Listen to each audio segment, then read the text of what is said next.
നഗരത്തിൽ വീശിയ ഉഷ്ണക്കാറ്റിനും BMO ഫീൽഡിലെ ഗ്യാലറികളിൽ ഇരമ്പിയാർത്ത കാണികളുടെ ആവേശത്തെ കെടുത്താനായില്ല. കണ്ണീരും വാശിയും നാടകീയതയും ഇഴചേർന്ന കാൽപന്തിന്റെ കാവ്യം എഴുതി ചേർത്തു ഇന്നലെ നടന്ന പോർച്ചുഗൽ ക്രൊയേഷ്യ മത്സരം.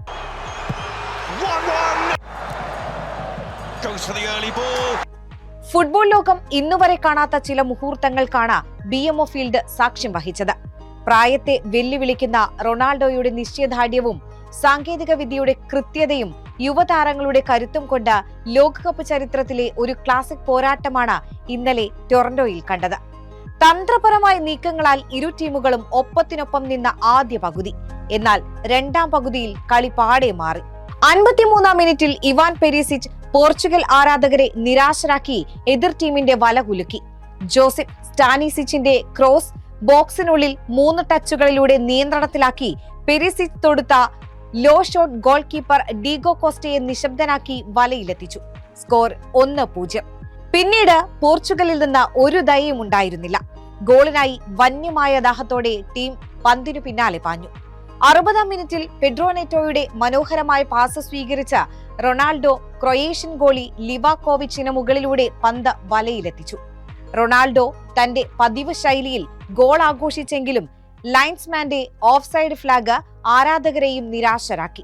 68-ാം മിനിറ്റിൽ ഒരു കോർണർ കിക്ക് പ്രതിരോധിക്കുന്നതിനിടെ ക്രൊയേഷ്യൻ താരം നിക്കോള വ്ലാസ്റ്റിച്ച് പോർച്ചുഗലിന്റെ റെനാറ്റോ വേഗയെ ബോക്സിൽ വീഴ്ത്തി. റഫറി ആദ്യം ശ്രദ്ധിച്ചില്ലെങ്കിലും വാർ പരിശോധനയിലൂടെ പോർച്ചുഗലിന് അനുകൂലമായി പെനാൽറ്റി വിധിക്കപ്പെട്ടു. ക്രിസ്ത്യാനോ റൊണാൾഡോ പന്തുമായി പെനാൽറ്റി സ്പോട്ടിലേക്ക് നടന്നു. കണ്ണുകൾ അടച്ച് ദീർഘശ്വാസമെടുത്ത് പതിയെ അദ്ദേഹം കിക്കെടുത്തു. ലിവാകോവിച്ച് ഒരു വശത്തേക്ക് ഡൈവ് ചെയ്തപ്പോൾ റൊണാൾഡോയുടെ trade mark cool shot goal വലയുടെ മധ്യത്തിലേക്ക് തുളച്ചു കയറി. നോക്കൌട്ട് ഘട്ടങ്ങളിൽ റൊണാൾഡോയ്ക്ക് ഗോളില്ലെന്ന വിമർശകരുടെ പരിഹാസങ്ങൾക്കിതാ ഇതിഹാസത്തിന്റെ മറുപടി.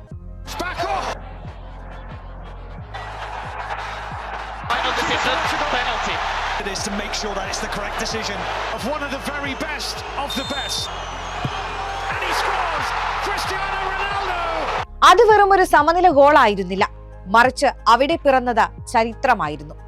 ലോകകപ്പ് നോക്കൌട്ട് ഘട്ടത്തിൽ റൊണാൾഡോ നേടുന്ന ആദ്യ ഗോൾ, ലോകകപ്പ് നോക്കൌട്ട് ഗോൾ നേടുന്ന ഏറ്റവും പ്രായം കൂടിയ താരം, ലോകകപ്പിലും യൂറോ കപ്പിലുമായി മൊത്തം 25 ഗോളുകൾ തികയ്ക്കുന്ന ആദ്യ യൂറോപ്യൻ താരം.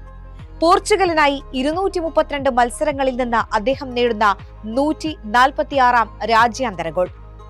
ഗോൾ നേടി മിനിറ്റുകൾക്കകം പോർച്ചുഗൽ ക്യാമ്പിൽ നാടകീയമായ ഒരു മാറ്റവും സംഭവിച്ചു. 80-ാം മിനിറ്റിൽ കോച്ച് റോബർട്ടോ മാർട്ടിനസ് റൊണാൾഡോയെ തിരിച്ചു വിളിച്ചു. പകരം ഗോൺസാലോ റാമോസിനെ കളത്തിലിറക്കി. ഈ ലോകകപ്പിൽ ആദ്യമായാണ് റൊണാൾഡോ മുഴുവൻ സമയവും കളിക്കാതെ സബ്സ്റ്റിറ്റ്യൂട്ട് ചെയ്യപ്പെടുന്നത്. സ്ക്രീനിൽ തന്റെ നമ്പർ തെളിഞ്ഞപ്പോൾ റൊണാൾഡോയ്ക്ക് അത് വിശ്വസിക്കാനായില്ല. അതൃപ്തി പ്രകടിപ്പിച്ചുകൊണ്ട് അദ്ദേഹം കളം വിട്ടു. എന്നാൽ കോച്ചിന്റെ തീരുമാനം മാസ്റ്റർ ക്ലാസ് ആയിരുന്നുവെന്ന് വൈകാതെ തെളിഞ്ഞു. ഇഞ്ചുറി ടൈമിൽ റാഫേൽ ലിയാവോ ഇടത് വിങ്ങിൽ നിന്ന് ബോക്സിലേക്ക് നൽകിയ മനോഹരമായ ക്രോസ് ഗോൺസാലോ റാമോസ് അത്യുഗ്രൻ ഹെഡറിലൂടെ ക്രൊയേഷ്യൻ വലയുടെ മൂലയിലേക്ക് പായിച്ചു. Portugal 2, Croatia 1. ബെഞ്ചിൽ നിന്ന് ചാടിയെണീറ്റ റൊണാൾഡോ ഓടിയെത്തി റാമോസിനെ കെട്ടിപ്പിടിച്ചു. 103-ാം മിനിറ്റിൽ ക്രൊയേഷ്യൻ താരം ജോസ്കോ ഗ്വാഡിയോൾ പോർച്ചുഗൽ വലയിലേക്ക് പന്ത് അടിച്ചു കയറ്റി. എന്നാൽ സൂക്ഷ്മ പരിശോധനയിൽ ഗാഡിയോളിന്റെ ഗോൾ റദ്ദാക്കപ്പെട്ടു. ക്രൊയേഷ്യൻ ആരാധകർ തലയിൽ കൈവച്ചപ്പോൾ പോർച്ചുഗീസ് നിരയിൽ ആശ്വാസം, ഒപ്പം പ്രീ ക്വാർട്ടറിലേക്ക് കടന്നതിന്റെ ആഹ്ലാദവും. എതിർവശത്ത് പെരിസിച്ചിന്റെയും മാറ്റിനോവിച്ചിന്റെയും പോരാട്ടവീര്യം ക്രൊയേഷ്യയെ തുണച്ചില്ല. ഇതോടെ ക്രൊയേഷ്യൻ ഇതിഹാസം ലൂക്ക മോഡ്രിച്ച് കണ്ണീരോടെ മടങ്ങേണ്ടി വന്നതിനും ഈ മത്സരം സാക്ഷ്യം വഹിച്ചു.